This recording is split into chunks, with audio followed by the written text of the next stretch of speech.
तो आज हम फुल लेंथ टेस्ट 12 नंबर एडिटोरिया का डिस्कस करेंगे, जिसमें कि अब 13 सितंबर जो बीपीएससी का एग्ज़ाम है उसके व्यू से रिवीजन का एक अच्छा तरीका है। तो इसमें पहला क्वेश्चन को डिस्कस करते हैं कि इलेक्ट्रॉन के नाभिक के चारों ओर घूमना आधारित है, किस पे आधारित है? तो इलेक्ट्रॉन के नाभिक के चारों ओर घूमना जो है ना, सेंट्रीपिटल फोर्स यानी अभिकेंद्रीय बल पर आधारित है। ठीक है, परमाणु का जो बोर मॉडल था उसके अनुसार ये बोला जाता है कि इलेक्ट्रॉन नाभिक के चारों ओर वृत्तीय कक्षा में घूमते हैं। ठीक है, और वो तभी घूम पाते हैं जबकि जो परमाणु होते हैं उसके न्यूक्लियस में प्रोटॉन न्यूट्रॉन, और वो न्यूक्लियस अपनी ओर इलेक्ट्रॉन को आपस में खींच करके रखते हैं। ठीक है, तो इलेक्ट्रॉन की जो कक्षीय गति नाभिक और इलेक्ट्रॉन के बीच में विद्युत आकर्षण बल पे ही आधारित होती है। और ये क्या है? अपकेंद्रीय बल जो सेंट्रीफ्यूगल फोर्स है वह जैसे कि मान लीजिए कि मोड़ पे जब हम मुड़ते हैं तो सेंट्रीफ्यूगल फोर्स के कारण और सेंट्रीपिटल फोर्स जब बैलेंस होते हैं तभी हम स्टैटिक रूप से घूम पाते हैं। ठीक है, नेक्स्ट है बल एक सदिश राशि है। फोर्स क्या है? सदिश राशि उसे कहते हैं जिसके पास मैग्नीट्यूड और डायरेक्शन दोनों हो, जैसे कि फोर्स है, मैग्नेटिक टॉर्क है यानी विद्युत आघूर्ण है। ठीक है, उसके बाद विस्थापन है, मोमेंट ऑफ इनर्शिया है। तो ये सब क्या है ना, सदिश राशि होते हैं जिसमें परिमाण और दिशा दोनों होते हैं। अब कहता है कि एक ट्रक, एक कार और एक मोटरसाइकिल की गतिज ऊर्जाएं समान है। तो गतिज ऊर्जा क्या होती है? Half m v square. ठीक है, तो हाफ एम वी स्क्वायर यानी m1 into v1 mass into जो वेलोसिटी के स्क्वायर का जो कॉम्बिनेशन है सबका क्या है? सेम है। तो समान अवरोधक बल लगाए जाएं तो क्रमशः कितने दूरी पर रुकेंगे? तो इसका एक्चुअली क्या होता है कि जो ब्रेक लगाने वाले जो बल जो होते हैं ना उसके द्वारा जो किए गए कार्य गतिज ऊर्जा में परिवर्तन हो जाते हैं। यानी कि जो रोकने के लिए जो ऊर्जा लगाई गई ना वो गतिज ऊर्जा के बराबर होते हैं, इसलिए वो तीनों वस्तु समान दूरी पर रुकेंगे, बल्कि उसका मास डिफरेंट होते हुए भी। यदि किसी झूले पर झूल रही लड़की के बगल में कोई दूसरी लड़की आकर के बैठ जाए तो देखिए जो टाइम पीरियड होता है, कल ही क्वेश्चन में डिस्कस किए थे कि टाइम पीरियड 2π√L/g होता है। यानी टाइम पीरियड सिर्फ जो लेंथ ऑफ थ्रेड है और एक्सेलरेशन ड्यू टू ग्रेविटी पर निर्भर करता है, उसके मास कितना है उस पर बिल्कुल ही डिपेंड नहीं करता है। तो अगर किसी झूले पर झूल रही लड़की के बगल में कोई दूसरी तीसरी लड़की बैठ भी जाए ना तो मास चूंकि इंडिपेंडेंट है टाइम पीरियड से, इसलिए अप्रभावित रहेगी। नेक्स्ट है 5th नंबर में कि ऊर्जा का एसआई मात्रक क्या है? तो देखिए ऊर्जा का एसआई मात्रक जूल होता है, लेकिन जो पावर का एसआई मात्रक, शक्ति का एसआई मात्रक होता है वह वर्क बाय टाइम होता है, यानी जूल बाय सेकेंड होता है। तो यह पावर का मात्रक है। शक्ति का एसआई मात्रक क्या होता है? वाट होता है या जूल पर सेकेंड। शक्ति का मान समय पर निर्भर नहीं करता है, बिल्कुल करता है, क्योंकि पावर जो होता है वर्क बाय टाइम होता है। और ऊर्जा का मान समय पर निर्भर नहीं करता है, बिल्कुल सही। तो ऊर्जा क्या है? एक तरह से वर्क है, work equal to Fs cos theta. तो क्या है? ये टाइम पे निर्भर नहीं करता है। अब आते हैं 6th नंबर में। तो 6th में देखते हैं कि इसमें क्या है कि कथन सही नहीं है ये चूज करना है। तो कैंसर का उपचार में कोबाल्ट 60 का प्रयोग होता है, बिल्कुल सही। परमाणु भट्ठी में यूरेनियम, थोरियम, प्लूटोनियम के सारे के समस्थानिक का प्रयोग होता है, बिल्कुल सही है। और घेघा रोग में आयोडीन 131 का प्रयोग होता है, तो भी बिल्कुल सही स्टेटमेंट है। ठीक है, और इस नाभिकीय जो अभिक्रियाएं होती हैं ना उसमें हाइड्रोजन के समस्थानिक जो ड्यूटेरियम है उसका भी नाभिकीय श्रृंखला नियंत्रण में भी प्रयोग होता है।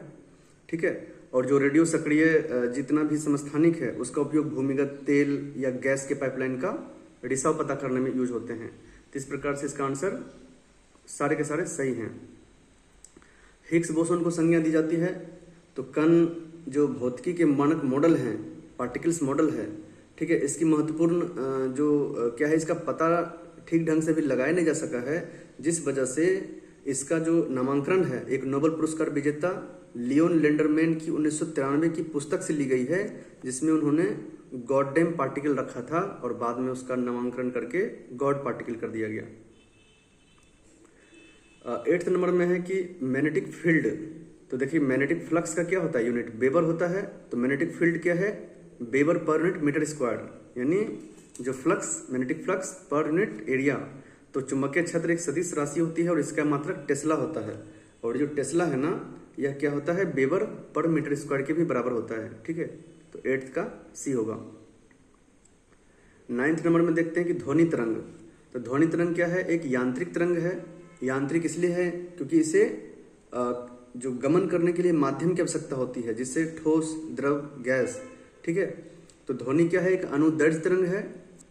और अनुदैर्ध्य इसलिए है क्योंकि इसका जो संचरण करने की जो दिशा, मतलब जो माध्यम के कण के संचरण करने की दिशा के समानांतर कंपन करते हैं, जिस डायरेक्शन में वो गमन करते हैं उसी दिशा में ये समानांतरी पैरेलल कंपन करते हैं, इसलिए इसे अनुदैर्ध्य तरंग कहते हैं। तो बिल्कुल सही है दोनों। उसके बाद क्या है कि अंतरिक्ष में ध्वनि तरंगे वायुमंडल की अनुपस्थिति के कारण संचरित नहीं हो सकती है, क्योंकि वहाँ मीडियम नहीं है। ठीक है, इसे मीडियम की जरूरत पड़ती है, ठोस, द्रव, गैस, और वहाँ पे हवा है ही नहीं, तो गमन कैसे करेगी। चंद्रमा की सतह पर 2 अंतरिक्ष यात्री बिना किसी विशेष यंत्र के आपस में संवाद कर सकते हैं। बिल्कुल गलत, क्योंकि उसमें विशेष यंत्र की आवश्यकता होती है।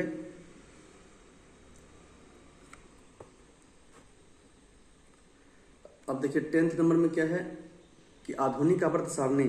आधुनिक आवर्त सारणी किसने दिया है, मोजले ने दिया है। जबकि जो आधुनिक आवर्त सारणी यानी वर्तमान जो आवर्त सारणी है ना, मॉडर्न, वो मोजले ने दिया है। लेकिन जो पुराने आवर्त सारणी था उसको किसने दिया है, मेंडलीफ।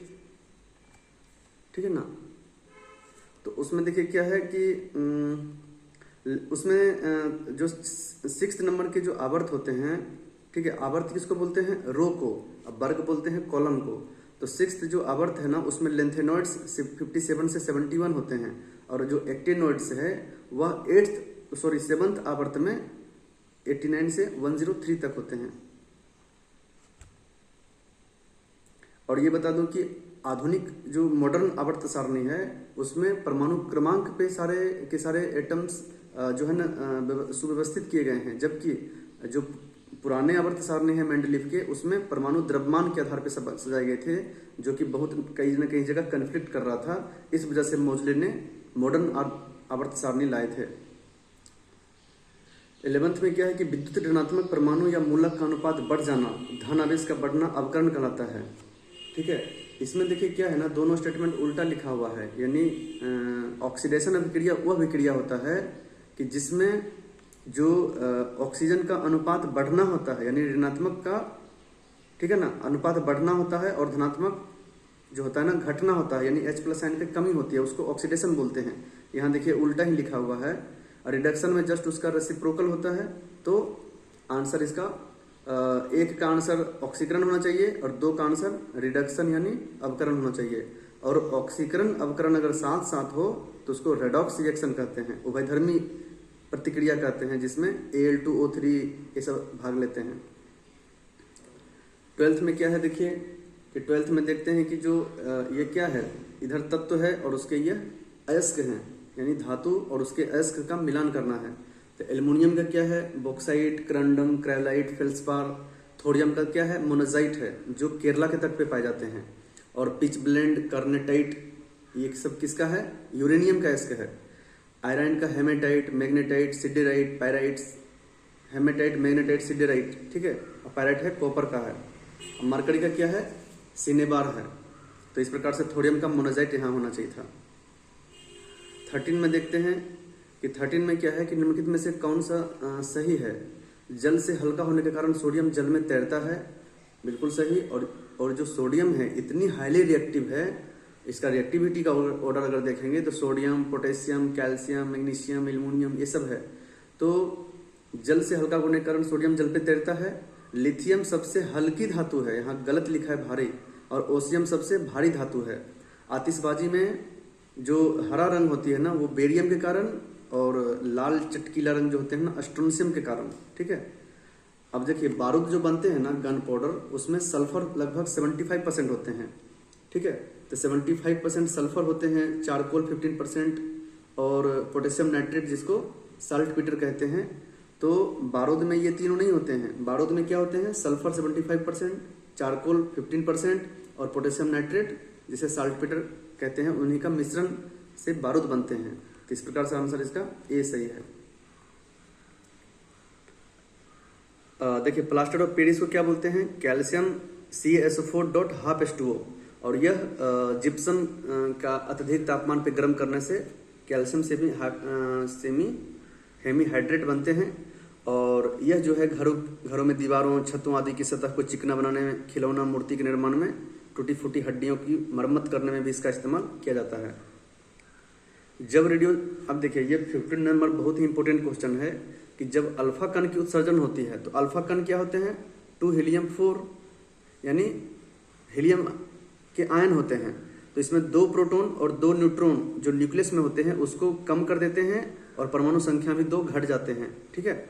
जबकि अगर अल्फा बीटा कण अगर निष्कर्षित होता है तो उसमें एक परमाणु क्रमांक की बढ़ोतरी हो जाती है, ठीक है। गैल्वेनाइजेशन क्या है कि गैल्वेनाइजेशन एक प्रक्रिया है जिसमें लोहे या इस्पात पर जस्ते की परत चढ़ाई जाती है। अब जस्ते की परत पे क्यों चढ़ाई जाएगी? क्योंकि ऑक्सीकरण से उसको सुरक्षा दिया जाता है, ठीक है, ताकि लोहे में जंग न लगे। 17 नंबर में देखते हैं कि रासायनिक परिवर्तन का विशेषता है। देखिए 2 तरह के परिवर्तन होते हैं, एक भौतिक और एक रासायनिक। तो भौतिक परिवर्तन में क्या है ना कि उसका बस अवस्था चेंज होती है, जैसे जल से द्रव में, द्रव से गैस, गैस से ठोस, यानी रिवर्सेबल प्रोसेस होते हैं कि एक प्रोसेस में जाने के बाद रिवर्स आ सकते हैं। जबकि केमिकल परिवर्तन में इरिवर्सेबल होते हैं, एक बार चले गए, उत्पाद बन गया तो उससे फिर रिटर्न जो भाग लेते हैं रिएक्टेंट वो बनना मुश्किल होता है, बनता ही नहीं है। तो रासायनिक परिवर्तन की विशेषता क्या है कि नए पदार्थ का बनना, नए अस्थायी परिवर्तन, समान रूप से अपरिवर्तनीय यानी इरिवर्सेबल होते हैं। पदार्थ की संरचना में परिवर्तन, ऊर्जा का परिवर्तन या तो अवशोषण करेगा या रिलीज करेगा, तो उपयुक्त में से अधिक हैं। 18 नंबर में देखते हैं कि कार्बन मोनोऑक्साइड गैस से कौन सा कथन सही नहीं है? तो कार्बन डाइऑक्साइड जो कार्बन मोनोऑक्साइड गैस है वह रंगहीन, गंधहीन, विषैली होती है, बिल्कुल सही। वायु में कार्बन के अपूर्ण ऑक्सीकरण से बनती है, अपूर्ण दहन होगी तो कार्बन मोनोऑक्साइड गैस जो विषैली गैस बनती है। और यह हेमोग्लोबिन में ऑक्सीजन की से रिएक्शन करके कार्बोक्सी हेमोग्लोबिन बनाती है, जो हेमोग्लोबिन को ऑक्सीजन कैरी करने की क्षमता को अवरुद्ध करती है, जिससे मृत्यु व्यक्ति का हो जाती है। और यह जल में अत्यधिक विलय होती है, यह गलत स्टेटमेंट है, यह जल में अविलय होती है लगभग।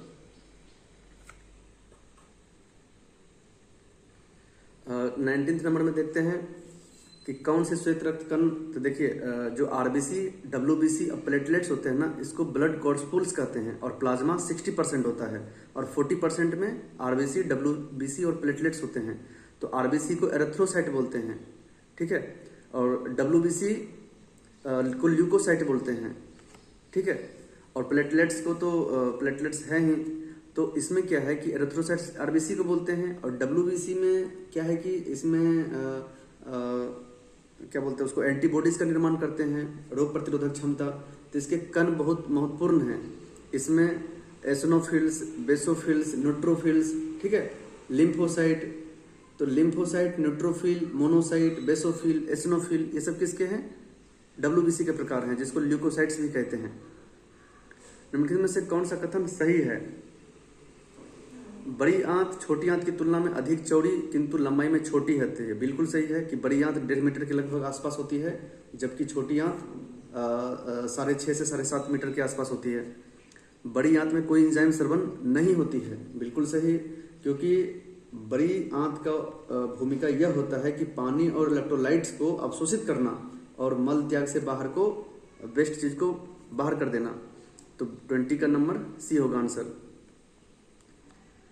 21 में क्या है कि प्रकाश संश्लेषण के दौरान उत्पन्न ऑक्सीजन जल की अणुओं से प्राप्त होती है। बिल्कुल, जब फोटोसिंथेसिस की प्रक्रिया होती है तो उसमें ऑक्सीजन जो रिलीज होती है ना, वह हाइड्रो जो H2O है उसी का फोटोलाइसिस प्रक्रिया के कारण होती है। और कार्बन डाइऑक्साइड का अपचयन ऑक्सीजन उत्सर्जन के लिए उत्तरदायी होता है, गलत स्टेटमेंट, क्योंकि कार्बन डाइऑक्साइड का जो अपचयन होता है ना, वह ग्लूकोज और अन्य शर्करा बनाने में होता है। तो ये 2 नंबर गलत है, ये सही है। देखिए क्या है कि इंसुलिन, तो जो पेनक्रियाज बताए थे कि पेनक्रियाज में 3 आंतरिक रस होते हैं, एक होता है लेट, लैपेज, एमाइलेज, ट्रिप्सिन, तो इंसुलिन जो होता है ना, अल्फा कोशिका से ग्लूकागोन निकलता है और बीटा कोशिका से इंसुलिन का स्रवण होता है, जो कि मधुमेह यानी डायबिटीज के स्तर को कंट्रोल करता है। यानी ये क्या करता है कि एक्सेस शुगर को ग्लाइकोगोन में कन्वर्ट करके लीवर में स्टोर रखता है। तो इंसुलिन बहुत ही इंपॉर्टेंट रोल अदा करता है हेल्दी बॉडी रखने के लिए। और इसी इंसुलिन का में अगर इंसुलिन का स्रवण अगर ज़्यादा हो जाए तो उसको हाइपोग्लाइसीमिया कहते हैं, ठीक है। और अगर कम हो जाए तो हाइपरग्लाइसीमिया कहते हैं उसको, ठीक है ना। अब देखिए 24 में क्या है कि स्टेम कोशिका की विभाजित होकर के समान संतति कोशिकाओं का उत्पादन करने की क्षमता को क्या बोलते हैं? स्व नवीकरण कहते हैं, सेल्फ रिलायंट बोलते हैं। खुद से मतलब समान संतति कोशिका का उत्पादन कर लेते हैं। 25 में देखते हैं कि मलेरिया है। अभी देखिए मलेरिया को क्या है ना, जो प्रभावित करने वाले परजीवी हैं, पैरासाइटिक हैं, वो प्लाज्मोडियम होते हैं। और इसका वाहक मच्छर क्या है? मादा इन्फ्लूएंजा मच्छर। और इसका लक्षण होता है कि ठंड के साथ बुखार भी आती है, ठीक है। तो मलेरिया का मादा इन्फ्लूएंजा मच्छर वाहक है, परजीवी प्लाज्मोडियम, और इसका लक्षण है कि ठंड के साथ बुखार आती है। तो ए और डी सही है, दोनों सही है इसमें। अभी देखिए जो परजीवी एंटामीबा हिस्टेलिका है ना, वह पेचिस मतलब जो रोग होते हैं ना, उसमें ये परजीवी इफेक्ट करते हैं। और प्रभावित अंग क्या होते हैं उसमें? पेचिस में आंत होते हैं, ठीक है। ओह क्या क्या उसके बाद क्या है कि आगे देखते हैं कि सोने की बीमारी देखते हैं तो ट्रिपनोसोमा है परजीवी, उसमें सीसी मक्खी जो वाहक होते हैं। कालाजर अस्थि मज्जा को प्रभावित करते हैं, जिसमें लिस्मेनिया डोडवानी है। और कालाजर का बालू मक्खी उसका वाहक होते हैं। तो सोने की बीमारी को सीसी मक्खी, सोने से एस से सीसी, और कालाजर से क्या है? बालू मक्खी, ठीक है। 26 नंबर में देखिए क्या है, ये अच्छा क्वेश्चन है कि इंडस 2 किस प्रकार की सुविधा है? तो इंडस 2 एक जो है ना तीसरी पीढ़ी का सिक्रोटोन विकिरण का सोर्स है। अब सिक्रोटोन क्या होते हैं? तो सिक्रोटोन एक ऐसी मशीन होता है जिसमें हाई फ्रीक्वेंसी की जो एनर्जी है, ठीक है, हाई फ्रीक्वेंसी का इलेक्ट्रॉन को एक विशेष जो चुंबक का रिंग होता है ना, उसमें इतनी गति से घुमाते हैं कि वो प्रकाश की गति से घूमता है। और उस घूमने की गति में इलेक्ट्रॉन अत्यधिक चमकदार यानी ब्राइटनेस देती है और शक्तिशाली विद्युत चुम्बकीय विकिरण जैसे एक्सरे, परावैंगनिक किरणें आदि उत्सर्जित करते हैं। तो वैज्ञानिक ऐसा क्यों करते हैं? तो क्योंकि ऐसा करके रिसर्च करते हैं कि उसमें कि उस जो बॉडी है, उस पदार्थ है, पदार्थ विज्ञान, जीव विज्ञान, चिकित्सा, नैनो टेक्नोलॉजी, भौतिकी जैसे क्षेत्र में शोध करने के लिए इस्तेमाल करते हैं कि उसकी एटम्स किस सामग्री से बनी हुई है, ठीक है। तो इंडस 2 किस प्रकार की सुविधा है? एक सिक्रोटोन रेडिएशन का सोर्स है। इंटरनेट ऑफ थिंग्स क्या है? IoT। तो ऑटोमेशन के क्षेत्र में इंटरनेट ऑफ थिंग्स क्या है कि जो दैनिक उपयोग की वस्तु होते हैं, जैसे फ्रिज, रेफ्रिजरेटर, CCTV, तो ये सबको क्या है ना रियल टाइम में आप कहीं से भी एक्सेस करके स्वचालित कर सकते हैं, मॉनिटरिंग कर सकते हैं। तो वही है IoT है, इंटरनेट ऑफ थिंग्स। इसमें मॉडम आते हैं, राउटर आते हैं, रिमोट टर्मिनल यूनिट यानी RTU आते हैं।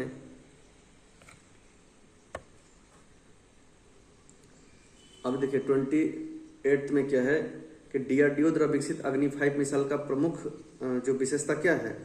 तो अग्नि 5 हाल में ही जो DRDO है, डिफेंस रिसर्च डेवलपमेंट ऑर्गेनाइजेशन, इसका गठन 1958 में हुआ था और यह अग्नि 5 मिसाइल का सफल परीक्षण किया है, ठीक है। तो अग्नि 5 की जो मारक क्षमता है वह 5000 किलोमीटर है, इसलिए इसको इंटर बैलिस्टिक मिसाइल कहते हैं, इंटर कॉन्टिनेंटल बैलिस्टिक मिसाइल, यानी एक महाद्वीप से दूसरे महाद्वीप पर छोड़ा जा सकता है। और यह जो है ना सतह से सतह मार करने वाली मिसाइल है, यानी भूमि आधारित है। इसलिए ये पहला स्टेटमेंट गलत है और सी भी गलत है, क्योंकि यह समुद्र क्षेत्र नहीं भूमि क्षेत्र पर कार्य करती है। और यह जो बैलिस्टिक मिसाइल है इसमें क्या है कि परमाणु हथियार ले जाने में भी सक्षम होती है, ठीक है। क्वांटम कंप्यूटर में क्यूबिट क्या होता है? तो क्वांटम कंप्यूटर में क्यूबिट जो है ना एक स्मॉलेस्ट यूनिट होता है, ठीक है। जो पारंपरिक रूप से जैसे बिट होता है ना, 8 बिट्स का एक बाइट होता है, ठीक है, और 4 बिट्स का एक निबल होता है। लेकिन वो जो बिट और निबल का जो कंसेप्ट है ना और बाइट का कंसेप्ट है और 1024 बाइट का 1 MB, 1024 MB का 1 GB, 1024 GB का 1 TB। तो जो कंसेप्ट कंप्यूटर का है ना, उससे थोड़ा डिफरेंट होता है। ये क्यूबिट क्या होता है कि सुपरपोजिशन होता है 0 और 1 का, ठीक है, और इसमें बहुत तीव्र गति से समस्या को हल करती है। तो क्वांटम कंप्यूटर क्यूबिट 0 और 1 को एक साथ दर्शाने वाली यूनिट होती है। अब बायोफोर्टिफिकेशन क्या है कि बायोफोर्टिफिकेशन एक कृषि जैव प्रौद्योगिकी की ऐसी टेक्नोलॉजी है, ऐसी प्रौद्योगिकी है जिसमें कि फसलों में लौह, जिंक, विटामिन ए आदि पोषक तत्वों की मात्रा को बढ़ाई जाती है, जिससे फसल का पैदावार अधिक हो और कुपोषण की समस्या कम हो। 31 में देखते हैं, हिस्ट्री का क्वेश्चन है कि मध्य पाषाण काल में राजस्थान के बागौर से पशुपालन के साक्ष्य मिले थे। ठीक है, ये बिल्कुल सही है। और राखी गढ़ी भारत में हड़प्पा सभ्यता की पहली साइट है जिसे यूनेस्को ने विश्व विरासत सूची में शामिल किया है। ये गलत स्टेटमेंट है क्योंकि धोलावीरा को वर्ष 2021 में विश्व विरासत सूची में शामिल किया गया है। भारतीय पुरातत्व शास्त्र का पिता अलेक्जेंडर कनिंघम को कहा जाता है, न कि जॉर्ज मार्शल को। और डायमेकस सीरिया के राजदूत अंत्योकस राजदूत था जो मौर्य सम्राट बिंदुसार के दरबार में आया था, न कि अशोक के दरबार में। तो इसमें कौन सा सही स्टेटमेंट होगा? सिर्फ 1 नंबर। ठीक है, अभी देखते हैं कि 32 में है कि उसके जैन के तीर्थकर हैं, क्योंकि जैन में जो है ना 24 तीर्थकर हुए और उनके प्रतीक। तो जो 24वां तीर्थकर थे भगवान महावीर, जिनका कुंडग्राम वैशाली में जन्म हुआ। ठीक है ना। तो ऋषभ देव का क्या है? उसका प्रतीक सांड है। अजीतनाथ का क्या है? हाथी है।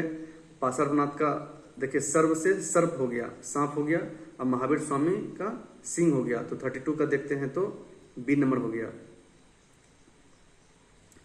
देखिए पंचाल, अगर आप आगे पढ़ेंगे इतिहास को डीपली में तो उसमें देखते हैं कि जो बौद्ध धर्म के अंगुत्तर निकाय है और जैन धर्म के भगवती सूत्र है, तो 6th BC के आसपास में 16 महाजनपद की जानकारी मिलती है, जिसमें यूपी में 8 महाजनपद, बिहार में 3 महाजनपद और दक्षिण भारत का एकमात्र, ठीक है, दक्षिण भारत का एकमात्र महाजनपद होते हैं अस्मक कोटली।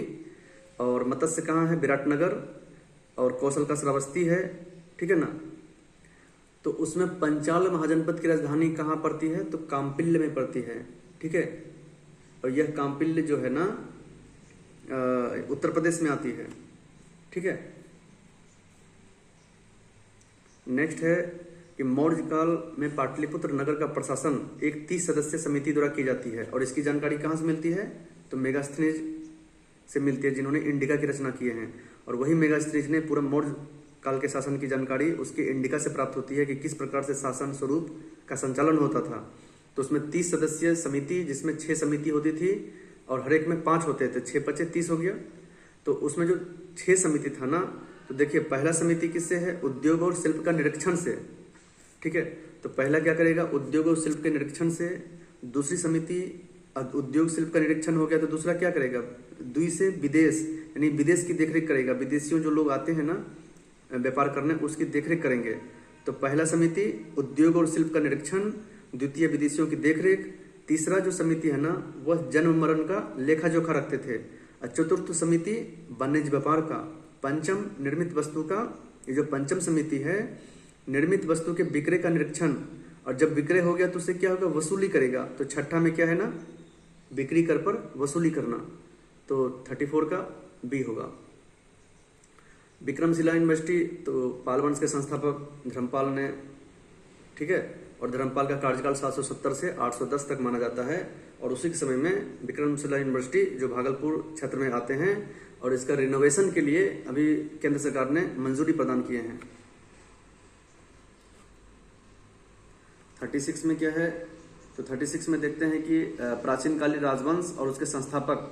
तो इसको देखिए 36 में ना, अगर नहीं याद है तो एलिमिनेशन मेथड से बनाइए। एलिमिनेशन मेथड में क्या है कि देखिए चोल का क्या होना चाहिए? विजयालय। तो बी का 3 नंबर। तो देखिए बी का 3 नंबर ए और सी में है। उसके बाद देखिए कालुक कल्याणी के चालुक्य कौन है? तो तैलप द्वितीय थे, तो डी का 2 नंबर।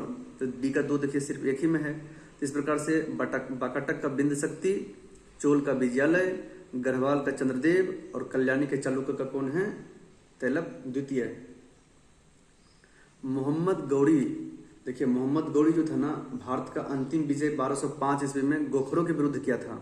एक्चुअली जब मोहम्मद गौरी, ठीक है, जब वापस लौट रहे थे 13 मार्च 1206 को, तो गोखरों ने उनकी हत्या कर दी थी, क्योंकि उसके पहले उन्होंने गोखरों के बहुत ही कत्लेआम मचाया था, ठीक है ना।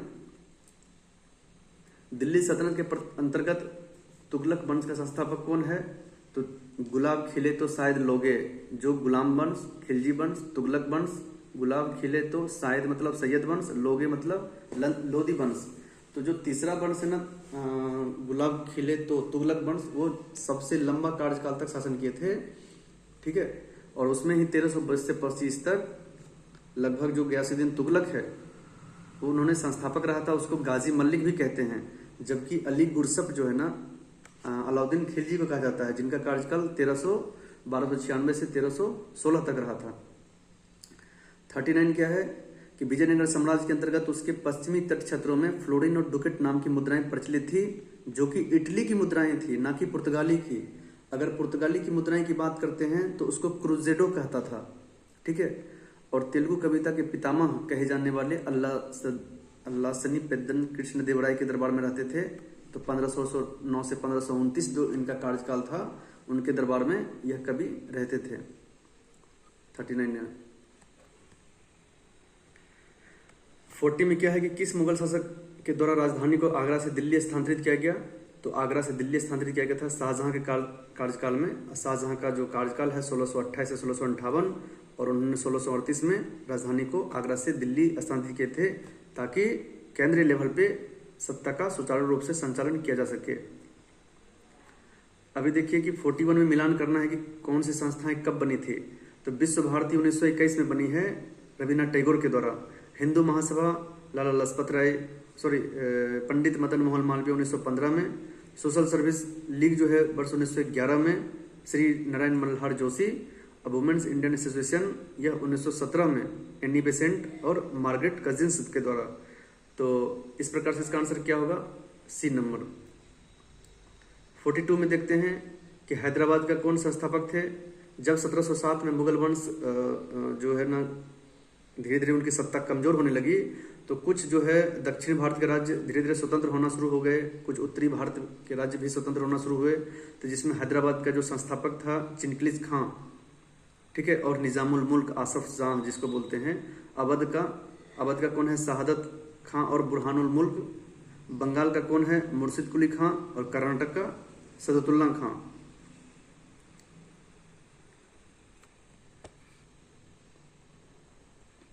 देखिए 43 में क्या है कि भक्ति आंदोलन के दौरान बरकड़ी संप्रदाय के प्रवर्तक क्या है?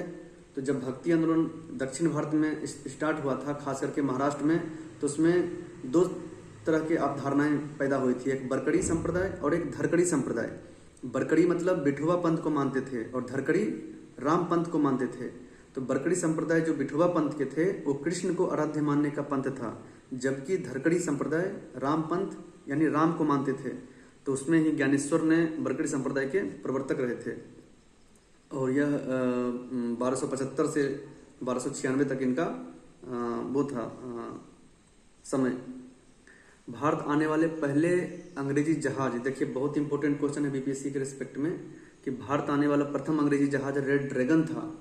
जबकि जो विलियम हॉकिंस और सर टॉमस रो जो आए थे, तो विलियम हॉकिंस जो 1608 में आए थे ना, वो हेक्टर जहाज से आए थे, जबकि टॉमस रो जो 1615 में आए थे वह लायन नामक जहाज से। तो हेक्टर 1608 में विलियम हॉकिंस और सर टॉमस रो 1615 में लायन नामक जहाज से। 45 में देखते हैं कि जमींदारी व्यवस्था का योजना सर जॉन शोर ने बनाया था, बिल्कुल सही। और जमींदारी व्यवस्था में जो 10/11 है वह ब्रिटिश को देते थे और 1/11 भू राजस्व खुद रखते थे। और यह जमींदारी व्यवस्था लगभग पूरे भारत का कितना परसेंट पे था?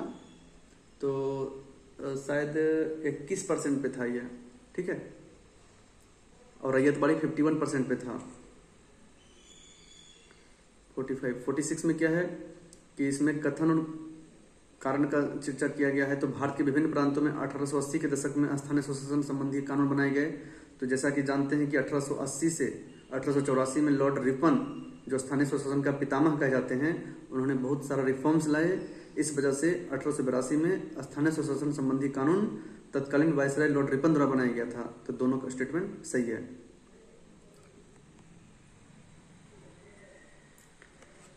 देखिए 47 में क्या है कि सन 1916 में कांग्रेस के प्रसिद्ध लखनऊ अधिवेशन, तो लखनऊ अधिवेशन जो वर्ष 1916 में हुआ था, उसमें सर चेम्सफोर्ड हुआ करते थे वायसराय, और इसका कार्यकाल 1916 से 1921, और उसी के समय में रूलेट एक्ट पारित किया गया। 1919 में जलियांवाला हत्याकांड भी हुआ था 13 अप्रैल 1919 को। खिलाफत आंदोलन भी 1919 में ही हुआ। असहयोग आंदोलन भी 1920 में इन्हीं के कार्यकाल में हुआ। और यह लखनऊ अधिवेशन की जो अध्यक्षता था 1916 में, वह एजी मजूमदार ने किया था। देखिए राष्ट्रपति भवन जिसका निर्माण औपनिवेशिक काल में हुआ था, तो एक्चुअली यह बनकर ही 1931 में तैयार हुआ, ठीक है। और इरविन का भी कार्यकाल 1926-31 तक था। तो औपनिवेशिक काल में वायसराय भवन में जो जिसका क्या बोलते हैं, वर्तमान राष्ट्रपति भवन जिसका निर्माण औपनिवेशिक काल में वायसराय भवन के रूप में हुआ, उसमें रहने वाला व्यक्ति तो और इसलिए है कि इरविन ही रहेंगे। अभी देखिए 49 में क्या है कि मिलान करना है कि क्रांतिकारी ये है, और उनका क्षेत्र पे जो दबाया गया था ब्रिटिशर्स के थ्रू। तो झांसी की रानी लक्ष्मीबाई को ही हीरोज ने क्या बोला था कि 1857 की क्रांति में अकेली वही मर्द थी। इनका स्टेटमेंट हीरोज का है। तो झांसी से हीरोज, जगदीशपुर जो वीर कुंवर सिंह और उनके भाई अमर सिंह का जो क्षेत्र रहा था, वो उनको दबाने का कार्य विलियम टेलर और विंसेंट आयर ने किए थे। दिल्ली से निकोलसन एंड हडसन ने किए थे, और लखनऊ से कैंपबेल ने शुरुआत किए थे। कैंपबेल ने विद्रोह को दबाने का प्रयास किया था। तो 49 का क्या हो जाएगा, बी नंबर।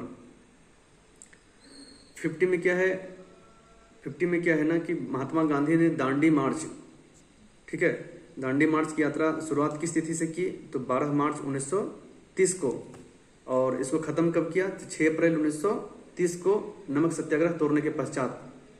इसी के पश्चात फिर सभी ने अवज्ञा आंदोलन शुरुआत हुई थी। अभी देखिए 51 में, तो 51 में क्या है ना कि राजा राम मोहन राय द्वारा भारत में स्थापित पहली संस्था वेदांत कॉलेज। गलत है, क्योंकि वेदांत कॉलेज 1825 में स्टार्ट किए थे, जबकि आत्मीय सभा 1815 में स्टार्ट किए थे। तो ये यहाँ पे पहली संस्था 1815 आत्मीय सभा होना चाहिए था। ब्रह्म समाज की स्थापना राजा राम मोहन राय ने 1828 में किया, बिल्कुल सही। और भारत में शुद्धि आंदोलन का स्वामी दयानंद सरस्वती, ठीक है। और 19वीं शताब्दी के प्रमुख समाज सुधारक गोपाल हरित देशमुख को लोकहितवादी कहते हैं। तो 2, 3, 4 सही है।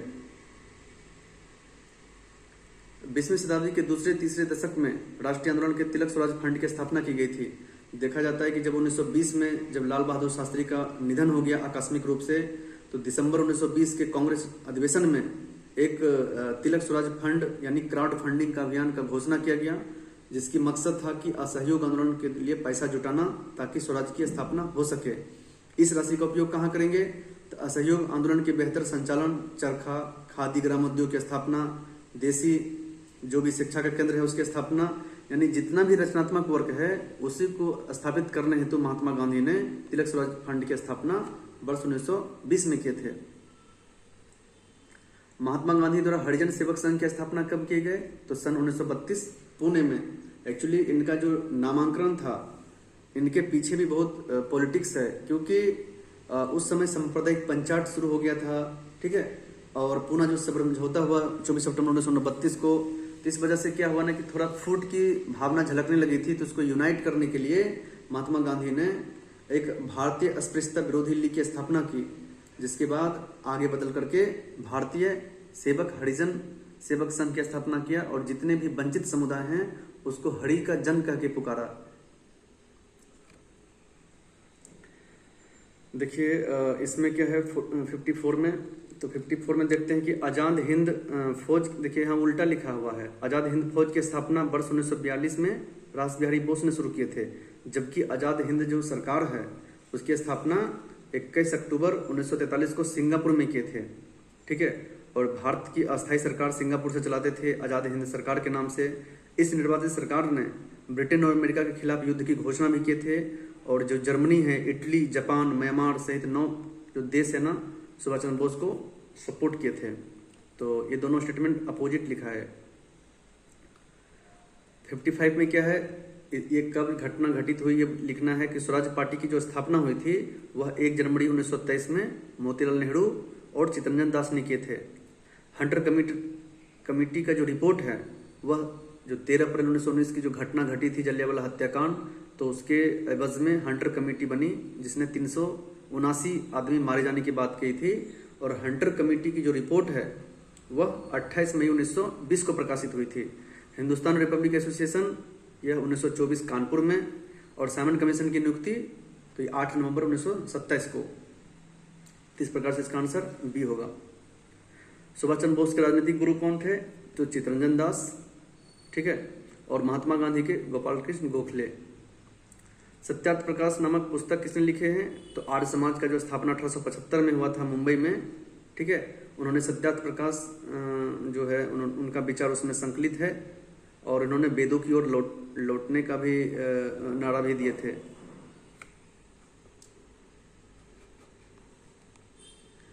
आ, 58 में क्या है कि ब्रिटिश सरकार के किस अधिनियम में सबसे पहले भारत में शिक्षा के लिए 1 लाख रुपए का बजट का प्रावधान किया गया, तो भारतीय जो चार्टर एक्ट था 1813 में, जबकि 1861 में क्या है पोर्टफोलियो सिस्टम लाया गया था लॉर्ड कैनिंग के समय, और 1892 में यानी निर्वाचन संबंधी का प्रस्ताव लाया गया था।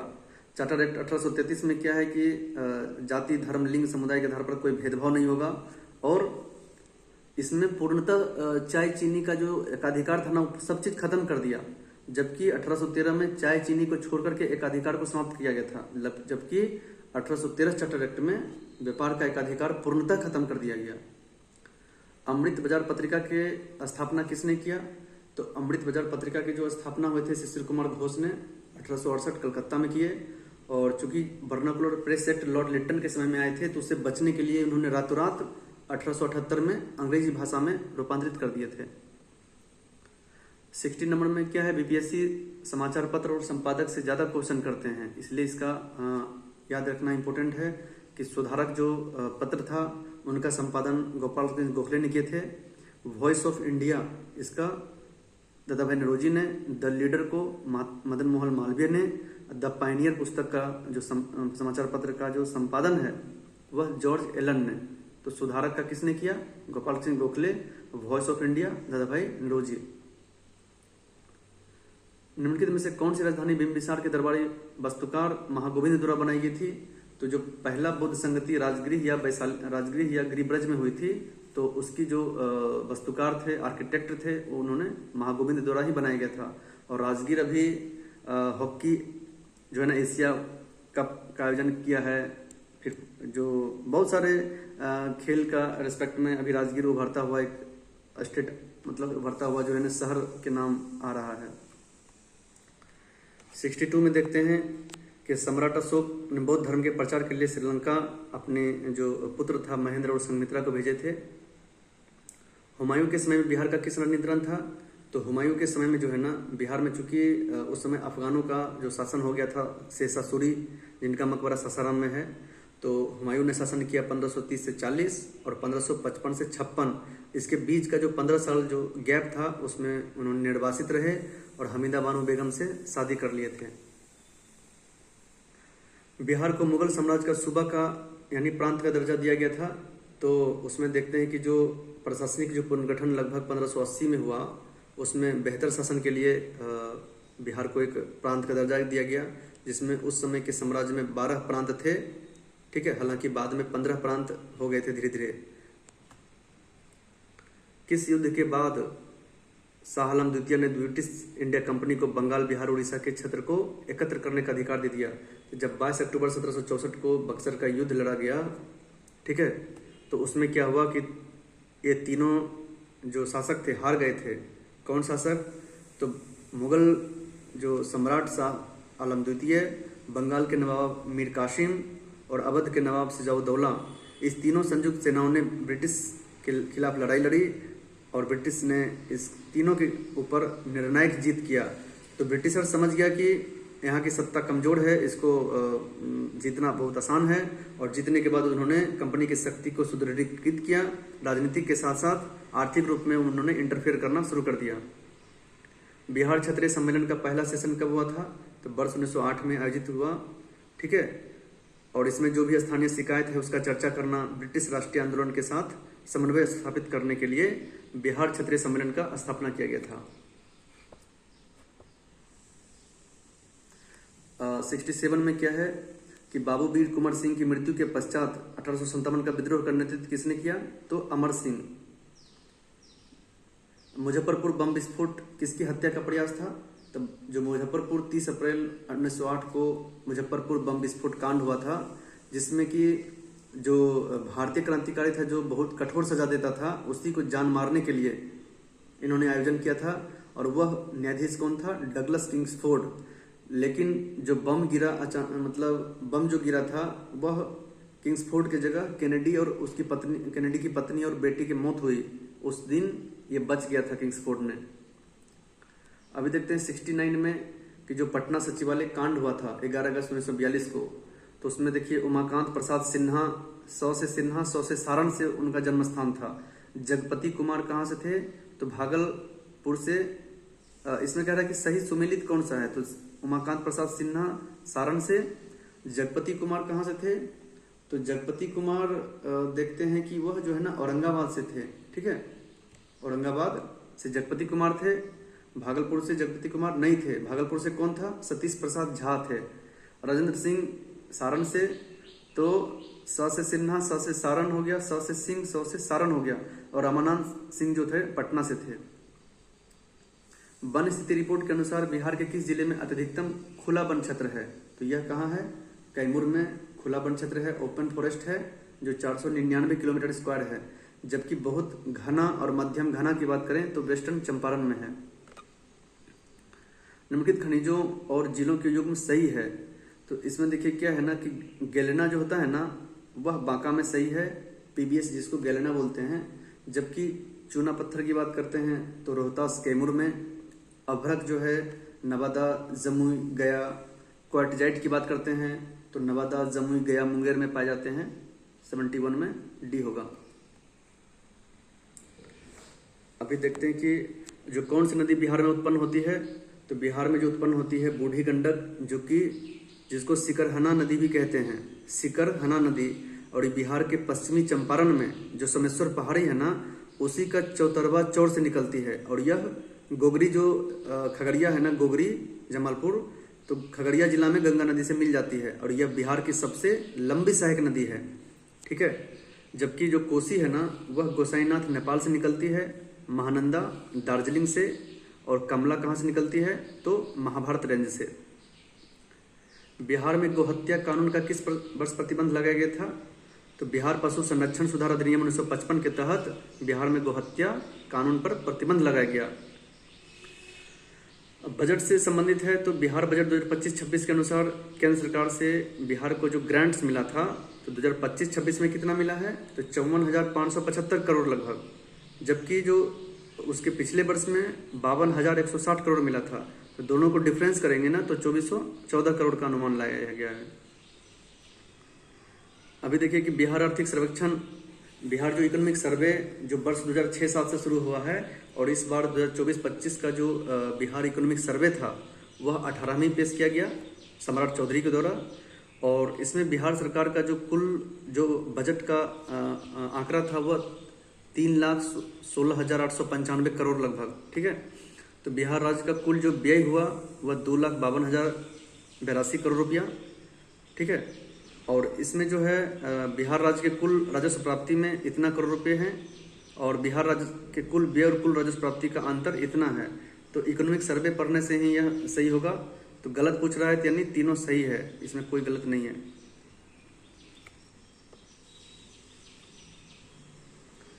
76 नंबर देखते हैं। तो 76 में क्या है कि अमरकंटक पहाड़ी विंध्य और सतपुरा पर्वतमाला का मिलन बिंदु है, ना कि सहाद्री का। सेसलम की पहाड़ी आंध्र प्रदेश में है जो पूर्वी घाट का हिस्सा है।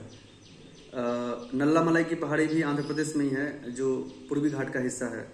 राजमहल पहाड़ी कहाँ है? तो सतपुरा पर्वतमाला का सबसे पूर्वी भाग है। ये गलत स्टेटमेंट है क्योंकि राजमहल जो पहाड़ी है ना तो झारखंड में है, छोटानागपुर का हिस्सा है, जबकि सतपुरा पर्वत श्रृंखला का सबसे पूर्वी भाग मैकाल श्रेणी है। तो 76 का क्या होगा, कौन सा पूछ रहा है, सही है, तो इसमें कोई भी सही नहीं है। सरदार सरोवर डैम कहाँ है, तो सरदार सरोवर डैम नर्मदा नदी पर बनाया गया है, जो गुजरात राजस्थान के बीच में एक वाटर हाइड्रो इलेक्ट्रिसिटी उद्देश्य से बनाया गया है। आगे भी देखते हैं कि गोदावरी पे जायकवाड़ी परियोजना है, ठीक है।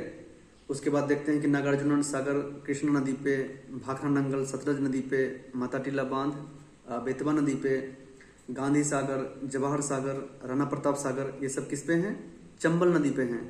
और बाण सागर किस पे है, सोन नदी पे। आगे देखते हैं तीस्ता नदी, तो तीस्ता नदी जो है ना सिक्किम से ही निकलती है, ठीक है। तो सिक्किम की जो सोलहामो झील है ना, सोलहामो झील, वहां से तीस्ता नदी निकलती है।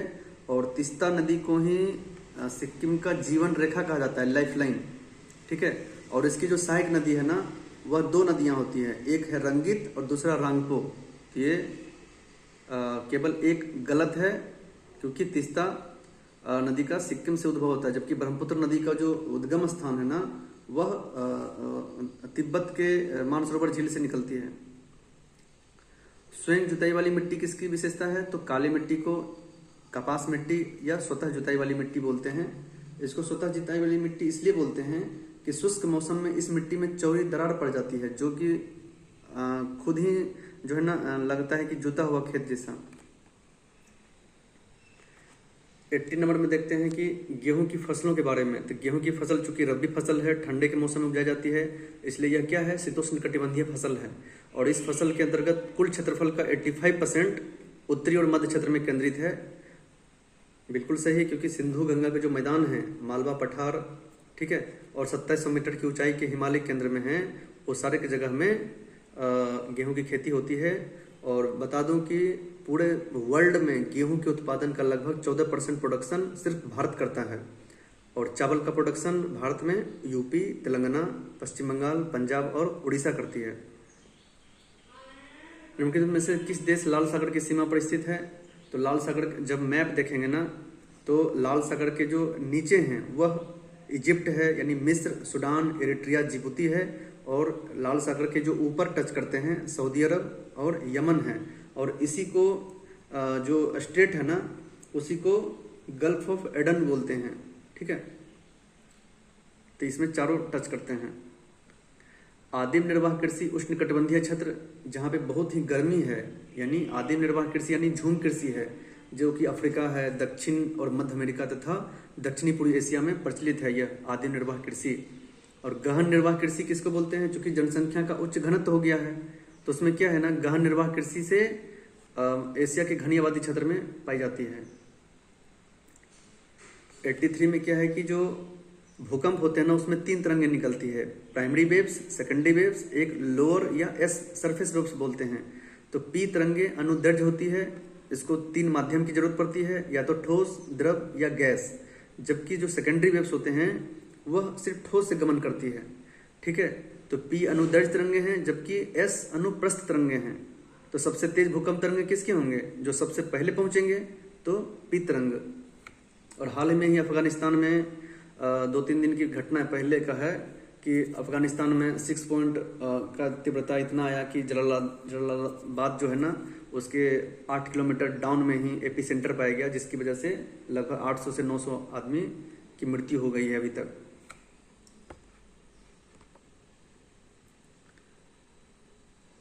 देखिए इसमें देखते हैं 84 में क्या है कि सही कथन चूज करना है। तो उसमें क्या है ना कि पूछा है कि चूना पत्थर, तो चूना पत्थर हो, ठीक है, बलुआ पत्थर, सेल क्ले, ये सब क्या है, अवसादी चट्टान है। जबकि संगमरमर हो, नीस हो, क्वार्टजाइट हो, ये सब क्या है, रूपांतरी चट्टान है। और आग्नेय चट्टान कौन है, ग्रेनाइट और बेसाल्ट। तो 84 का ए नंबर। 85 में क्या है कि हरित क्रांति की शुरू में केवल सिंचित क्षेत्रों तक ही सीमित थी, बिल्कुल सही। और 1970 के दशक में तकनीक देश के पूर्वी और मध्य भाग में फैल गई। हरित क्रांति का क्षेत्र जो था ना, जिसको MS स्वामीनाथन ने शुरू किए थे, वह पंजाब, हरियाणा, पश्चिमी यूपी, आंध्र प्रदेश और बाद में गुजरात तक फैली थी। तो यह तमिलनाडु तक नहीं गया। हरित क्रांति का क्षेत्र पंजाब, हरियाणा, वेस्टर्न जो यूपी है उधर उत्तरी और पश्चिमी यूपी के आसपास में ही रहा था, और गेहूं और चावल के क्षेत्र में अप्रत्याशित वृद्धि हुई। और अभी ऐसा है कि उसी हरित क्रांति का योगदान है कि भारत जो है ना खाद्य सुरक्षा सिक्योर कर लिया है अभी। 86 में क्या है, तो इसमें देखते हैं कि देखिए मिलान करना है कि पश्चिम से पूर्व की ओर, तो सबसे पूर्वी जो है ना मिसमी पहाड़ी, तो मिसमी पहाड़ी देखते हैं कि अरुणाचल प्रदेश म्यांमार के बॉर्डर टच करता है, तो सबसे बाद में 1 नंबर होगा। तो देखिए 3 ऑप्शन है, और सबसे पहले कौन सा होगा, तो जो माला पहाड़ी है ना वो महाराष्ट्र में है, तो सबसे पहले देखिए 4 होगा। तो सतमाला महाराष्ट्र में, महादेव मध्य प्रदेश में, राजमहल झारखंड में, और मिसमी अरुणाचल प्रदेश में। किसे ऊर्जा का गैर वाणिज्यिक स्रोत माना जाता है, तो जो अपशिष्ट है, कृषि अपशिष्ट, उससे जो प्राप्त ऊर्जा होते हैं ना उसको गैर वाणिज्यिक स्रोत माना जाता है, तो बायोगैस। अभी देखिए कि नदी है और उसके रेस्पेक्ट में शहर है, तो सीन नदी क्या है, पेरिस के किनारे, डेन्यूब नदी जर्मनी, सब वियना उसके पास, जर्मनी का जो ऑस्ट्रिया का वियना, जर्मनी, ये सब डेन्यूब नदी किनारे बसे हैं। नील नदी, तो नील नदी 2 हैं, एक व्हाइट नील और एक ब्लू नील, ये दोनों जो है ना सूडान के आसपास निकलते हैं। और टेम्स नदी के किनारे इंग्लैंड है, तो 88 का क्या होगा, बी नंबर। देखिए ट्रक फार्मिंग क्या है, तो ट्रक फार्मिंग जो है ना एक प्रकार की कृषि है, बागवानी कृषि है, जिसमें किसान छोटे पैमाने पर एक या एक से अधिक सब्जी या फल का उगा करके आपस के बाजारों में बेचता है। और इस प्रोसेस में ट्रक का चूंकि इस्तेमाल करता है ताकि त्वरित रूप से बाजार में सामान सप्लाई किया जाए, जो फल और सब्जी को सप्लाई किया जाए, इसलिए इस तरह के फार्मिंग को ट्रक फार्मिंग कहते हैं। देखिए 90 में क्या है कि चुनाव की घोषणा होते ही राजनीतिक दल को आदर्श जो मॉडल कोड ऑफ कंडक्ट है एमसीसी को पालन करना होता है, बिल्कुल सही। और एमसीसी को संसद के कानून द्वारा अधिनियमित किया गया है, बिल्कुल गलत है, क्योंकि एमसीसी जो है ना निर्वाचन आयोग द्वारा निर्मित किया गया है, और यह निर्वाचन जो आयोग है चुनाव की तिथि की घोषणा संबंधी प्रेस विज्ञप्ति जो जारी होने के समय से ही लागू हो जाती है। और इसमें देखा जाता है कि कोई भी जो क्या बोलते हैं, कोई लंबे लंबे बात को कोई भी मिनिस्टर फेंके नहीं, कोई दुरुपयोग ना करे, राजनीतिक क्रम में राजनीतिक लुभावना ना दे, ठीक है। तो 19 नंबर में ए सही है।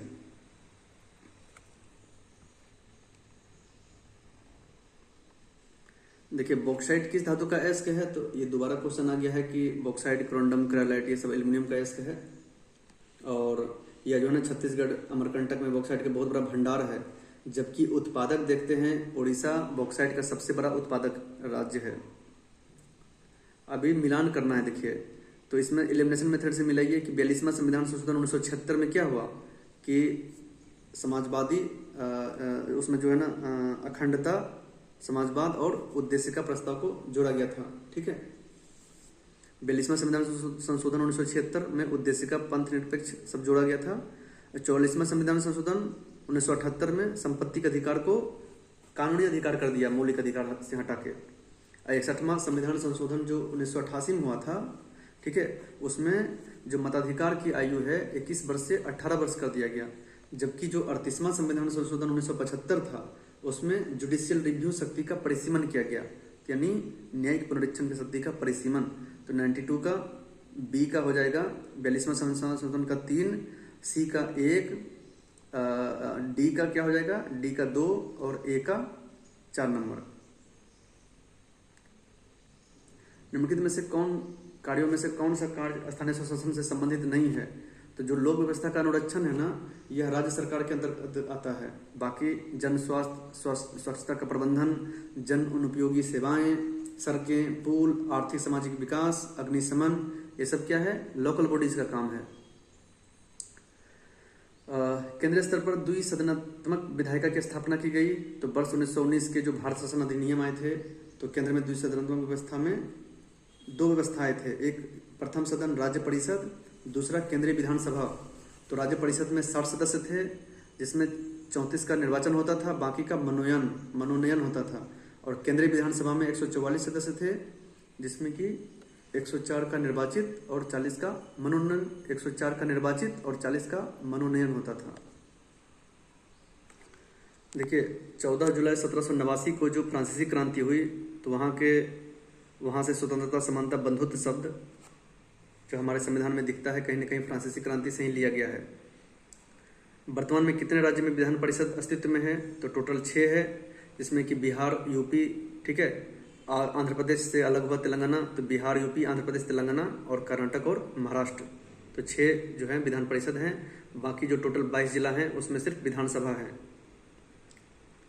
अभी देखिए राजनीतिक दल और उसका चुनाव चिन्ह, तो इसमें देखते हैं कि जो तेलुगु देशम पार्टी और समाजवादी पार्टी दोनों का क्या है? साइकिल छाप है, ठीक है। टीडीपी और समाजवादी पार्टी जो है ना अखिलेश यादव का, तो दोनों का साइकिल छाप है। द्रविड़ मुनेत्र कड़गम पार्टी को द्रविड़ क्या होता है ना? उगता सूरज। और तेलंगाना राष्ट्र समिति का क्या हो गया? का हो जाएगा। और तृणमूल कांग्रेस का तो ममता बनर्जी का क्या है? 2 फूल घास है पश्चिम बंगाल में, तो 97 का क्या हो जाएगा? डी नंबर, ठीक है।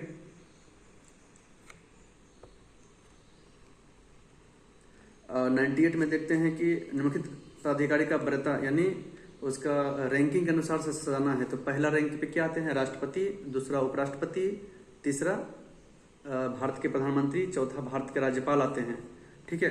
उसी क्रम में आगे बढ़ते हैं तो राजदूत का जो स्थान है ना 8वां आता है, ठीक है। 9वां नंबर पे सुप्रीम कोर्ट के न्यायाधीश आते हैं। और 10वें नंबर पे क्या है ना? 10 नंबर पे कौन आएंगे? तो 10 से 100 से सभा यानी सभापति, ठीक है। और 11वें नंबर पे एक एक करके अटॉर्नी जनरल यानी भारत का महान्यायवादी 11वें क्रम में है। भारतीय संविधान के किस अनुच्छेद में संघ की राजभाषा हिंदी और देवनागरी लिपि की बात की गई है? तो जो अनुच्छेद 343 से 351 है और भाग 17वां में राजभाषा से संबंधित है, तो उसमें पहला जो 343 आर्टिकल है उसमें कहा गया कि संघ की राजभाषा हिंदी और लिपि देवनागरी होगी।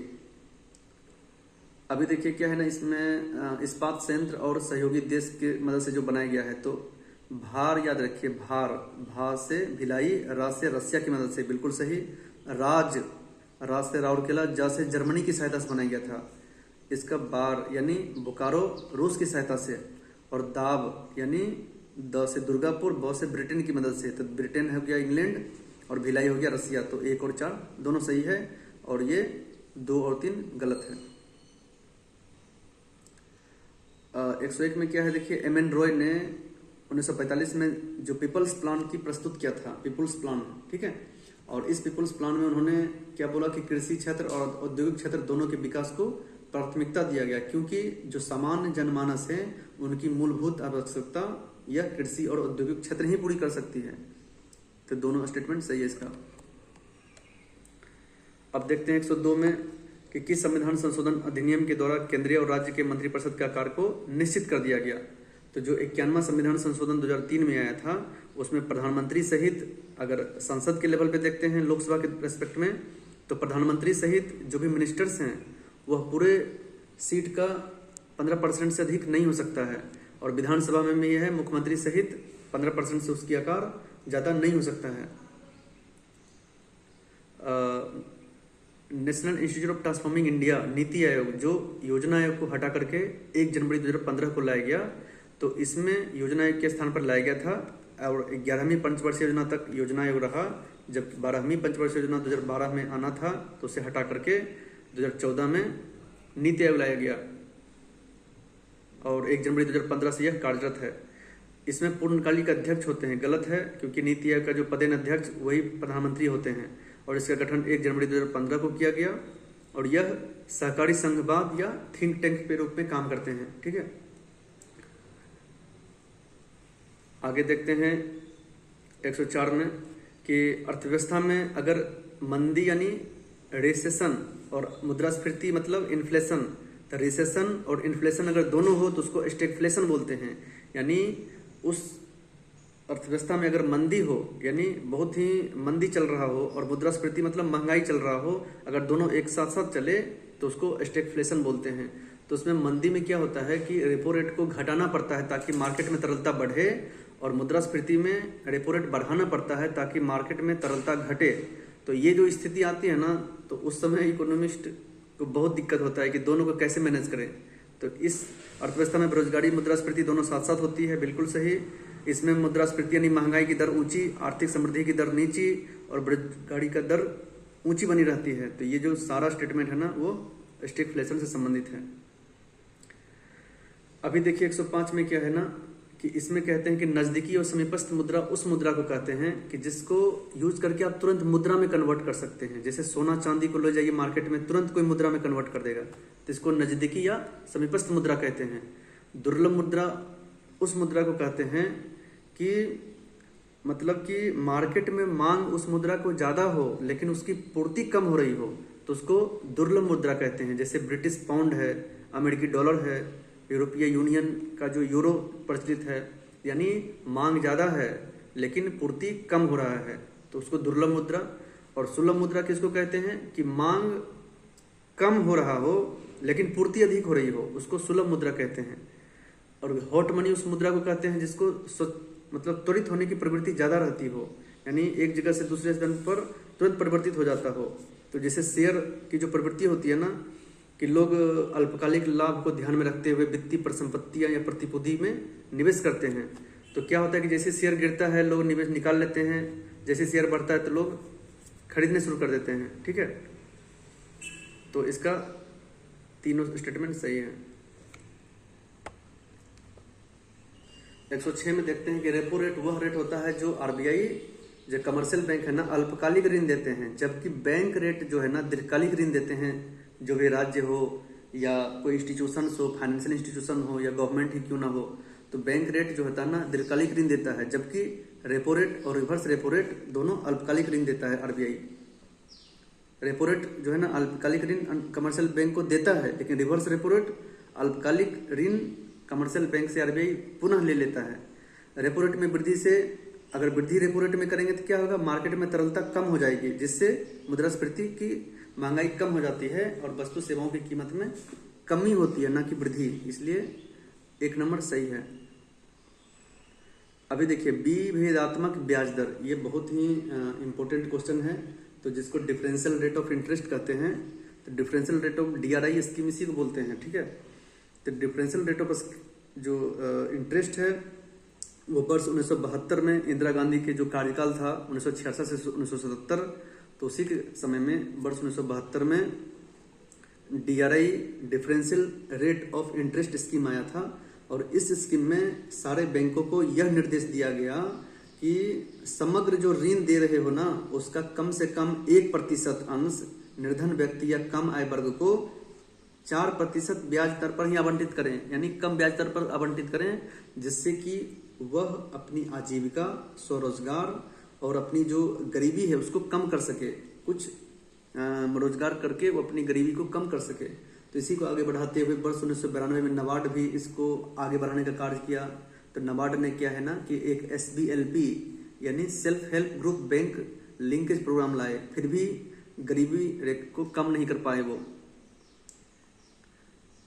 अभी देखिए प्लानिंग एंड पुअर किसका सिद्धांत है, तो BS मिन्हाज का है। ठीक है, प्रच्छन्न बेरोजगारी का सिद्धांत जिसको गरीबी का दुष्चक्र सिद्धांत भी कहते हैं, उसको रेगनर नर्क्स ने। और संतुलित विकास का सिद्धांत गुरनार्ड मिंडल, लेकिन असंतुलित विकास का सिद्धांत हर्समैन ने दिया है। ठीक है, हर्समैन सिद्धांत। तो संतुलित का गुरनार्ड मिंडल और असंतुलित का हर्समैन। और जो दादा भाई नौरोजी दिया है ना वह धन का निष्कासन का सिद्धांत दिए थे। अभी देखते हैं कि भारत में बजट प्रणाली की शुरुआत का श्रेय किसके समय में आता है। तो भारत में बजट प्रणाली की शुरुआत का श्रेय जो है ना लॉर्ड कैनिंग के समय में आते हैं। ठीक है, उसी लॉर्ड कैनिंग में 1859 में उसकी परिषद में जो है ना एक जेम्स विल्सन वित्त सदस्य थे, और वही जेम्स विल्सन ने पहली बार 7 अप्रैल 1860 को वायसराय की करनी परिषद में प्रथम बजट लाया था। इस वजह से जेम्स विल्सन को भारत में बजट प्रणाली का संस्थापक कहा जाता है।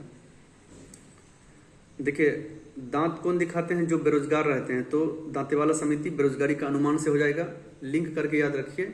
PC महालनोबिस 1949 में क्या है, एक राष्ट्रीय आय समिति का गठन किए थे। खुसरो समिति क्या है ना, कृषि शाख से है। और आब्दिल हुसैन समिति लघु उद्योग से है। ठीक है, जबकि मुस्लिम के सामाजिक आर्थिक शैक्षणिक स्थिति का अध्ययन के लिए सच्चर समिति का गठन किया गया था। ठीक है, तो 110 का सिर्फ 1 और 2 ही सही है, लेकिन यहाँ गलत पूछा है तो 3 और 4 हो जाएगा। अभी देखिए 111 में रीजनिंग है, इसको कैसे बनाएंगे। तो इस रीजनिंग में देखिए 23 में से एक जोड़ दीजिए तो 24, 24 दिया 72 हो जाएगा।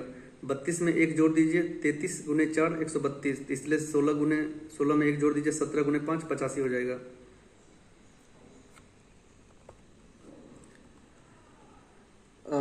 देखिए क्या है 112 में रीजनिंग है ये भी।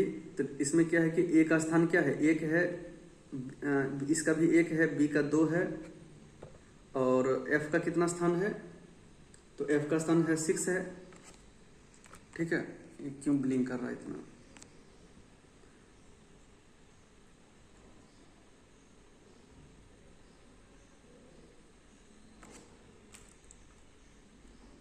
ठीक है, तो ए का एक है, बी का 2 है, एफ का 6 है। तो एक से क्या हुआ, 1 गुना 1 हुआ, फिर 1:2 2 हुआ, फिर 2 में से 3 गुना करेंगे तो 6 हुआ। अब 6 में क्या करेंगे, 4 गुना करेंगे तो 24 हो जाएगा, यानी x हो जाएगा। 113 में देखिए इसका मैथ है, इसको बनाइएगा, इजी है। 114 में इजी क्वेश्चन है। ठीक है, 115 बता देता हूँ कि इसमें देखिए कि कैसे बनाना है 115 नंबर। तो ये बहुत ही अच्छा क्वेश्चन है 115 में। ठीक है, इसमें देखना है कि 8 6 का 48 करिए और 14 तिया 42 कीजिए, तो 6 गुना 3 18 हो जाएगा। फिर 21 तिया 63 हो गया, और 9 5 45 हो गया, तो 5 गुना 3 15 हो गया। ठीक है, उसी तरह से इसका आंसर 21 होगा।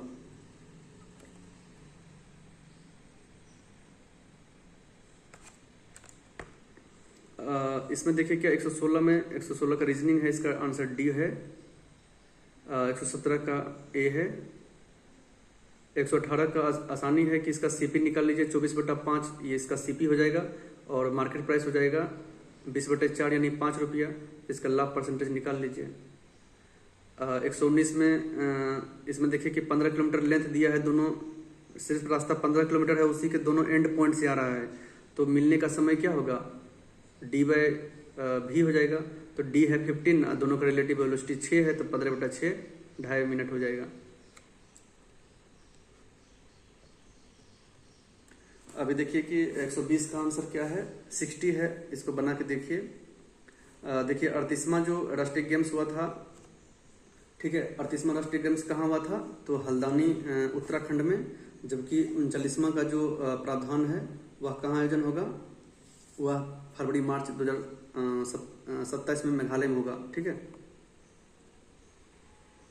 भारत का पहला of grid hydrogen plant. Of grid hydrogen plant उस प्लांट को कहते हैं, ठीक है, जिसमें सौर या पवन ऊर्जा का जो रिन्यूएबल एनर्जी का उपयोग करके इलेक्ट्रोलाइसिस प्रक्रिया से हाइड्रोजन को उत्पन्न करना। इसमें कोई ग्रिड यानी विद्युत ग्रिड जुड़ा नहीं रहता है, यानी रिन्यूएबल एनर्जी से रिन्यूएबल एनर्जी प्राप्त करना है, उसको ऑफ ग्रिड हाइड्रोजन प्लांट बोलते हैं।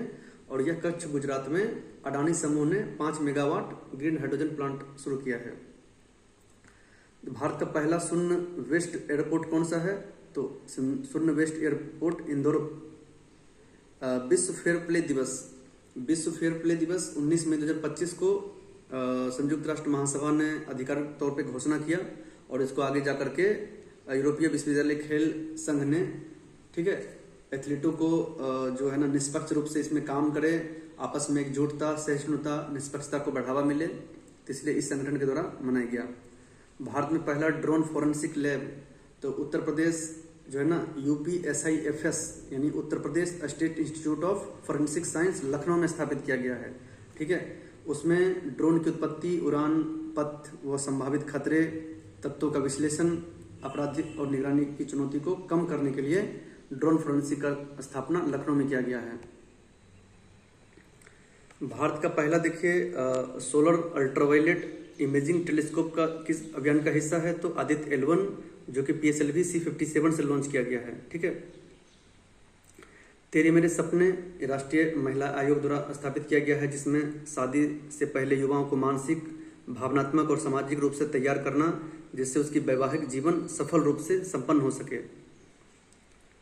RBI का जो फ्री AI समिति ने, तो फ्री AI क्या है, फ्री मतलब होता है framework for responsible and ethical enablement of artificial intelligence. इसको RBI ने दिसंबर 2024 में शुरुआत किया, और इस समिति का जो अध्यक्षता किए IIT बॉम्बे के पुष्पक भट्टाचार्य ने, और इसको पब्लिक फंडिंग के लिए वित्त मंत्रालय नहीं ये वित्त प्रौद्योगिकी विभाग द्वारा समर्थित था, इसलिए दो गलत है।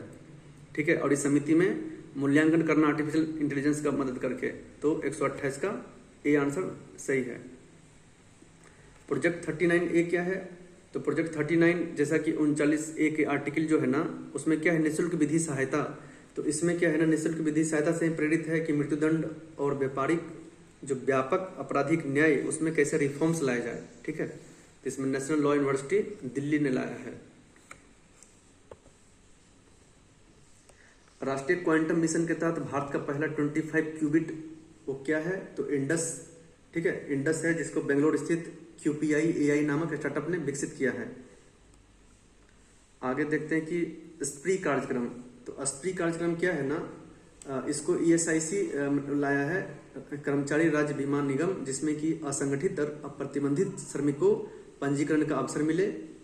ठीक है ना। वाइब्रेंट विलेज प्रोग्राम, ये तो वेल नोन क्वेश्चन है, जिसमें कि 2024-25 से 28-29 तक लाया गया है, जिसमें जो सीमावर्ती क्षेत्र हैं उनकी बुनियादी ढांचे और सुविधाओं को बेहतर करना और वहां के निवासी के जीवन स्तर ऊंचा उठाना, ताकि शहर की ओर पलायन उसका रुक सके। और यह आंशिक नहीं, पूर्णतः केंद्र प्रायोजित योजनाएं हैं, इसलिए 1/3 सही है, 2 गलत है। देखिए, सुभाष और सुपेश, ये दोनों है ना, सुप्रीम कोर्ट का एक सॉफ्टवेयर है। उसके लिए सुभाष का मतलब होता है सुप्रीम कोर्ट विधि अनुवाद सॉफ्टवेयर। विधि अनुवाद मतलब अपने 22 लैंग्वेज में ट्रांसलेट करेगा, ताकि निर्णय सबको समझ में आए, भाषा भेद विभेद को दूर कर सके और न्याय पहुंच जन जन तक पहुंच सके। और सुपेश क्या है? सुपेश का मतलब होता है SU से सुप्रीम कोर्ट, P से portal for assistance in court efficiency, यानी अपने न्याय निर्णयन में उसको आर्टिफिशियल इंटेलिजेंस मदद करे, इसलिए सुपोस पोर्टल लाया है। तो दोनों जो है ना 1 और 2 गलत, मतलब सही है। और यह पूर्ण रूप से स्वचालित करना है न्याय निर्णय को नहीं, अंतिम निर्णय न्यायाधीश ही लेगा, जबकि AI क्या है ना, असिस्टिव भूमिका निभाएगा, सपोर्ट करेगा उसको बस। अभी देखिए, हरिमो शक्ति क्या है? मलेशिया में, और यह थल सेना के बीच में होने वाला है, और इसका भी आयोजन मलेशिया में ही हुआ है, मलेशिया के पहांग जिला के बेंटोंग कैंप में। ठीक है। प्रोजेक्ट इन रोड किस उद्देश्य से शुरू किया? तो प्रोजेक्ट इन रोड उत्तर पूर्व भारत और पश्चिम बंगाल में प्राकृतिक रबर बागान को विकास को बढ़ावा देने के लिए, और इसमें प्रमुख जो टायर कंपनी है Apollo, seat, JK tyre, MRF, इसके माध्यम से सहयोग बढ़ाया जा रहा है। आर्थिक सर्वेक्षण के अनुसार GDP वृद्धि दर कितना रहने का अनुमान है 25 में? तो 6.4%। केंद्रीय बजट में निर्यात जो संवर्धन स्कीम है, उसमें वाणिज्य मंत्रालय यानी पीयूष गोयल ने शुरू किया है, MSME मंत्रालय और वित्त मंत्रालय का संयुक्त पहल है यह। आगे देखते हैं कि एम्स नई दिल्ली ने भारत के किस पहल के तहत डिजिटल OPD पंजीकरण में आगे आया है? तो आयुष्मान भारत डिजिटल कार्यक्रम। ठीक है, और इसमें क्या है, उन्होंने स्कैन और शेयर पोर्टल से टोकन सिस्टम लाया है, जिस वजह से उसको शीर्ष स्थान पाया है उसने। नमो ड्रोन दीदी योजना, उसमें योजना का कुल व्यय 1261 करोड़ रुपए है, बिल्कुल सही। और उसमें 14,500 सेल्फ हेल्प ग्रुप ड्रोन प्रदान किए जाएंगे, और यह 24-25 से 25-26 के दौरान लागू होगी। यह गलत स्टेटमेंट है, 3 नंबर। और 4 है क्या, उसका कृषि छिड़काव में यूज होंगे, तो सही है। देखिए, 38वां नेशनल गेम्स, ये पहला स्टेटमेंट सही है। उत्तराखंड में राष्ट्रीय खेलों की मेजबानी हुई, और इसका खेलों की मस्कट मौली था। ठीक है।